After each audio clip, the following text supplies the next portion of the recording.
Bienvenue dans votre émission Itinéraire Entreprise, diffusée sur le Figaro. Aujourd'hui, j'ai le plaisir de recevoir Rémi Mangin. Bienvenue sur le plateau. Merci. Vous êtes le fondateur de CDB et votre métier, c'est le conseil en aménagement d'espace de travail, mais vous êtes également le co-auteur de Pourquoi allons-nous au bureau ? Alors, le monde du travail, on le sait, est soumis à de fortes évolutions. Quels sont les impacts de cette période de transition sur les lieux de travail, mais également sur leurs aménagements ? Mais merci de me recevoir. C'est devenu un sujet. Pourquoi allons-nous au bureau, c'était devenu un sujet. Auparavant, on s'adressait aux entreprises qui déménageaient quand ils étaient en fin de bail ou des choses comme ça. Et maintenant, ça s'est démocratisé, ça s'est généralisé avec deux catégories de questions. Une première question, si les bureaux sont vides, qu'est-ce qu'on fait des mètres carrés ? Et une deuxième question qui a plus attrait au titre de ce livre, à la question pourquoi allez-vous au bureau ou allons-nous au bureau, les salariés répondent pour rencontrer l'autre, pour échanger, voilà, puisque je peux travailler à mes tâches individuelles chez moi, je vais au bureau pour ça. Et est-ce que, donc la question après celle des mètres carrés, c'est est-ce que mes bureaux sont aménagés pour pouvoir recevoir les gens correctement ? C'est ça l'idée. Et justement, avec la question de l'hybridation du mode de travail entre télétravail et présentiel, est-ce qu'on va vers toujours plus de flexibilité, vers du flex-office ? Le flex-office, il ne faut pas en avoir peur. C'est un peu à l'immobilier d'entreprise que le Vélib est au vélo. Donc en fait, si on a 1000 salariés, par exemple, 1000 postes de travail et 1000 vélos, et qu'on va un jour sur deux au travail, on se retrouve pour les vélos, en tout cas avoir 500 vélos tous les jours dans le garage qui ne servent à rien. Et on peut faire plus astucieusement si on n'attribue plus un poste de travail à une personne. Et ça, c'est un peu la difficulté. Le corollaire de ça, c'est que comme on veut avoir plus d'espace d'échange, c'est d'attribuer tous les mètres carrés gagnés à des espaces collaboratifs, d'échange, de partage, dont la foultitude de possibilités, un plateau comme ici, ou quelque chose de très technologique, ou des canapés. Voilà, on peut avoir beaucoup de typologies différentes pour pouvoir trouver le bon endroit où se poser quand on a envie de le faire. Et ça veut dire que plus on va vers le télétravail, plus on va vers le flex-office. Et ça implique de faire preuve d'ingéniosité. Alors l'autre enjeu majeur, c'est la quête de sens et l'attractivité. Quelles sont les problématiques côté employeur et comment est-ce qu'aujourd'hui vous les accompagnez ? C'est un sujet de fond, c'est un sujet international, sociologique. Il y a beaucoup on voit aux États-Unis, 35% des salariés quittent leur job. C'est pas qu'ils changent, ils quittent leur job.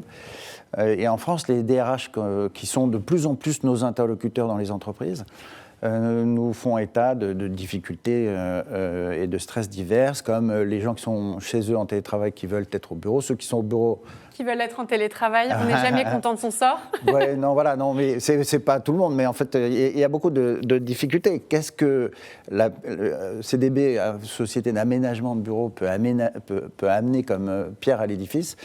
C'est faire des lieux dans lesquels les salariés se trouvent un ancrage. Un endroit où, un peu comme un camp de base, où on va se ressourcer, on va retrouver les autres, et aussi les valeurs de l'entreprise, l'ADN de l'entreprise, son appétence pour la RSE, sa bienveillance pour les salariés, etc. Et ça se matérialise facilement dans des lieux, enfin facilement. Quand on est un professionnel du métier, en tout cas. Voilà, merci. Non, mais on y arrive, et du coup, c'est ça la réponse qu'on peut apporter. Donc ça implique en fait que la culture d'entreprise irrigue les espaces de travail. Absolument. Et vous avez pour ça développé des outils informatiques en interne pour répondre à l'ensemble de ces problématiques, et notamment un mot, le fait que ça soit modulable, que les espaces soient adaptables et modulables. Comment est-ce que vous travaillez à partir de ces données pour y parvenir ? Ça, on revient un peu sur la première question sur les mètres carrés. En fait, c'est encore plus complexe qu'avant avec le télétravail, de dimensionner à l'avance des espaces de travail. Donc, avec l'intelligence augmentée, on a créé un appareil basé sur les 20 ans d'expérience qu'on a, des informaticiens, des sociologues, qui permet de prendre des décisions. Donc on vient mettre toutes les contraintes qu'on a, et en faisant varier ce qu'on veut comme curseur, tel service va travailler 2 jours par semaine ou télétravailler 2 jours par semaine, on peut instantanément avoir plusieurs milliers de configurations qui arrivent et la meilleure qui sort. Et donc se projeter et pouvoir décider ensemble de l'évolution de ce dont on a besoin comme mètre carré. Et on peut reprendre cet outil régulièrement pour vérifier qu'on est dans la plaque et pour faire évoluer encore. Voilà, c'est assez techno. Alors, vous avez dit décider ensemble. Pour moi, ça fait écho à une notion qui est importante chez vous, c'est la complicité avec votre client, que vous incluez systématiquement dans vos processus et dans votre manière de travailler. Ouais. Ils sont impliqués dans l'ensemble des phases du projet. Pourquoi ? Oui, c'est-à-dire qu'on a moi, c'est quelque chose qui m'est très cher. On a une complicité avec nos clients qui est absolue. Et donc, on fait parfois, nos équipes, on est vigilants à ça, parce qu'on a des project blues. Quand le projet est tellement intime quelque part et qu'il s'arrête quand on a livré, alors il ne s'arrête pas parce qu'on accompagne les clients, mais on a des petits soucis comme ça. Et donc,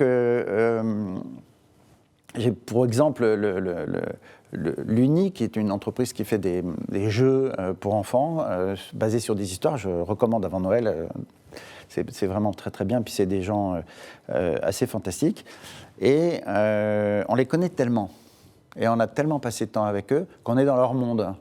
Et ils ont fait un Welcome Day. Ils nous ont demandé de les accompagner pour accueillir les salariés dans la découverte de leur nouveau bureau.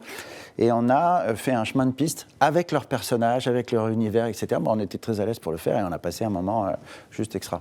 Ce qui est la preuve aussi que le lien perdure et que vous avez vraiment tissé un lien de connivence avec leurs équipes. Absolument. Alors, le mot de la fin, quelles sont selon vous les caractéristiques d'un bon espace de travail, d'un bureau qui est réussi aujourd'hui ? Notre mission, c'est de créer des lieux pour créer du lien. Et donc, en fait, on va créer des lieux qu'on aime, dans lesquels on se sent bien, pour travailler, pour collaborer, pour échanger, qui restent quand même des espaces de travail. Et ça, c'est important. Et on a remarqué que c'est des nouveaux lieux.